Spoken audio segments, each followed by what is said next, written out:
We've seen language from the seller about the appraisal being performed during the option period. That's what we've seen. I mean, many times, I think, you tell me, y'all know more than I do, but the appraisal's the last expense usually that the mortgage company asks of the buyer, isn't it? I mean, there's the application fee, but that doesn't usually include the appraisal, does it? No. Right. So sometimes they sort of do their credit worthiness check, and then they go about getting the appraisal. Right. But there's no reason you couldn't fast track that if you wanted to. Yeah. Hi, this call is for Edra. My name is Rachel Dunham with Edra Investments. The question has to do with the owner financing. And I know that you were mentioning about the merry-go-round, and I agree with it, but I think we're still at a standstill because who is going to be policing that a seller only sells 5 properties? I've talked to numerous title companies, I've contacted you guys, and nobody can give me a clear answer. Who's going to police that person, that seller is only going to sell 5 properties and are reliable if we assist a buyer or a seller in selling more than 5 properties with owner financing? Great question. Nobody's going to be policing the issue, and nobody has been policing this, even when it was initially enacted in 2007. It's always going to be enforced on a complaint basis, just like every other issue in the industry. So just like complaints are enforced on a complaint basis or violations are enforced on a complaint basis with the Real Estate Commission, it's the same thing with the Department of Savings and Mortgage Lending. So when a complaint is made, then the Texas Department of Savings and Mortgage Lending enforcement staff is going to follow up on it and investigate. So there's not going to be anybody policing. As far as what your liability will be as a real estate licensee, if you don't really have any liability as far as that is concerned. It's going to be on the seller's shoulders. So if the seller is out there and the seller is seller financing, more than 5 transactions within that 12-month period, then it's going to be on the seller to follow up on that.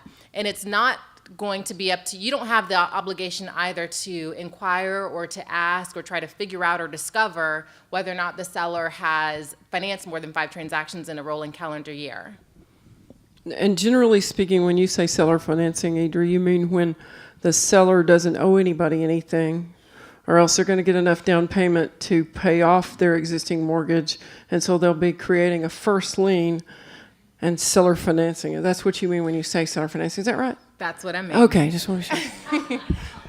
We have this whole. I Go just ahead. have one more question. So let's say that you are trying to help that seller to stay in compliance, and they don't want to obtain a license. Who can they go to?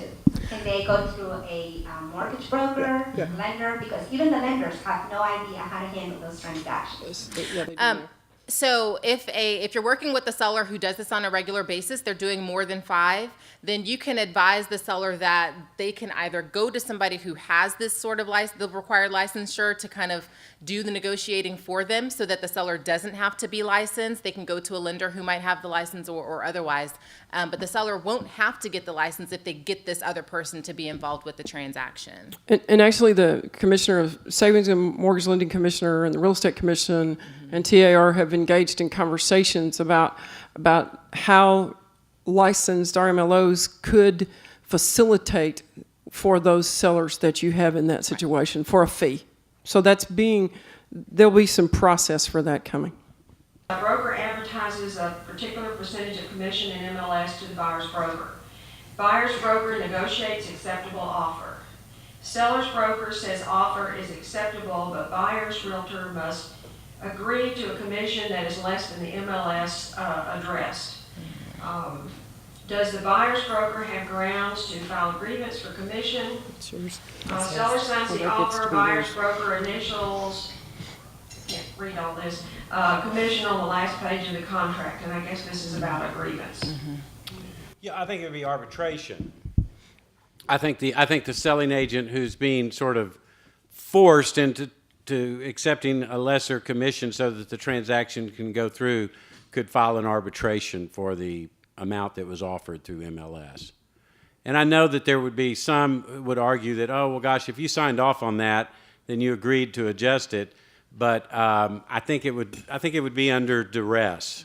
I think they could argue that it was under duress and that was not, and that they did not want to interfere in the principal's transaction, and that's why they went along with it. I don't know what a hearing panel would do, but it would certainly give grounds for filing an arbitration. And let me add two more things. The first thing is, I think that our members need to always remember that the Realtor Code of Ethics states very clearly that the offer of compensation being made by a listing broker to a cooperating broker cannot be changed unilaterally after that first offer is submitted by the cooperating broker. So it'd be inappropriate completely for the buyer's agent or for the seller's agent to try to change that compensation on their own after negotiations have begun. That would have to be done by mutual agreement only. And then remember, again, that broker's, that last page, page 8, or what will be page 9, is not an agreement regarding the commission. That is only a ratification statement. The agreement is made through virtue of the MLS usually. Right. So the change that's going to happen in the contract really would have no effect on it. It would be the offer of compensation through MLS, and that can't be changed.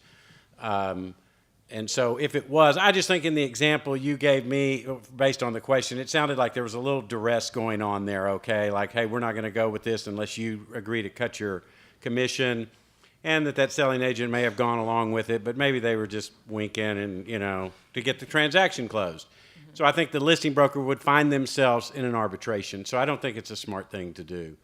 Probably if they'd gotten them to agree not to file an arbitration, that might be based on this change. You agree to accept a lesser commission and not file an arbitration. That might be more persuasive, that they had consented to it. Or they could both sign a broker-to-broker registration and fee agreement between brokers agreeing to a lesser commission. Yes. And then that would be a bilateral agreement. True. HOAs are just out of hand. Are we doing anything, or is there anything on the books to help As long as facilitate David that? They Corona's in the have Senate. foreman and briefing, first name positions that are clouding up, or if you can't get anything financed, and they're refusing to take the 60-day letters, and so you have deals that just been stuck on the table unless it's a cash offer. So I want to know, did anybody else have problems with HOAs? And HOAs are just out of hand, in my opinion. We'll see. Go ahead. Does Pamela want to address that? Yeah, actually, we both do, but you're going first. Okay.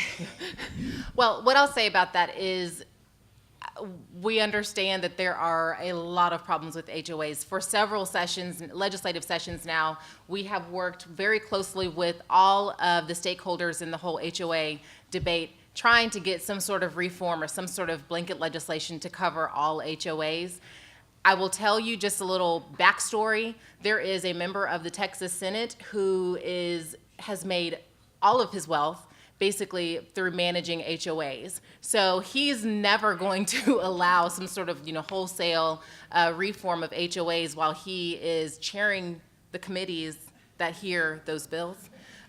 So we hear you. We are doing absolutely everything that we can to pursue some sort of public policy that gives you some relief when it comes to HOAs. It's just that we haven't had much luck with that sort of a political environment. Can't tell you. Not What's from his Houston. name? Not from Houston. Not from Houston. She actually said it. I didn't think she had enough guts, and I was going to say it, so good job. You just don't know. As a quick follow-up to your point earlier about withdrawing a written offer. Yes, sir. The withdrawal being in writing, were you speaking to that as a must or as a best practice? No, it's a must. Written offer would have to be revoked in writing for the revocation to be effective. That's right. Is email considered in writing? Yes. Email in today's world would be considered in writing. You certainly would want to get a confirmation of receipt on it, though. Okay, well, this was about your burning questions, and no one has asked the burning question I told you all to ask. So since I have control of the microphone, I'll ask it. And that is, any of you noticed that there was a new lease agreement out there dated 6/1/10? Yes. If you haven't, you need to look for that. But the concern in this, that the amount for she knows what I'm going to say. I already know. Okay, the deductible for a seller doing repairs that the tenant would have to pay has been moved out, doesn't have a blank anymore, and what we're seeing is it's now being written in the special provisions. What was the reason for that being removed from the lease agreement?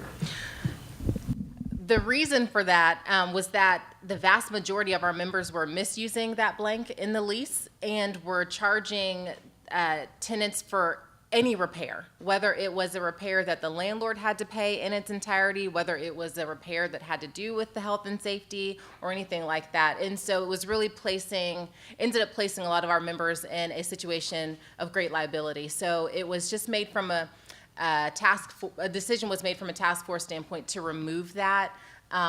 We have gotten lots and lots and lots and lots of comments about that. So we will consider that during the next revision, whether or not it should be re-included, and maybe with just some warning language or caveats or something like that to kind of warn users of how to appropriately use that blank. But Could you write an article so everybody can read that and know what it should be there for? sure, I think yeah, I definitely. think that would help, because there is some newer language in there if you haven't looked at it. Okay, I'm not here talking. And Yes. Dick said something about me being the funniest real estate commissioner, and I just wanted to tell you a lease agreement thing. I had a receptionist one time typing a letter that I had dictated, and she asked me how to spell lease agreement's last name. Lisa agreement, I'm sorry. Actually, let's thank all of our members today. Give them a really, really huge round of Funniest things are usually the truth. applause. Thank you all.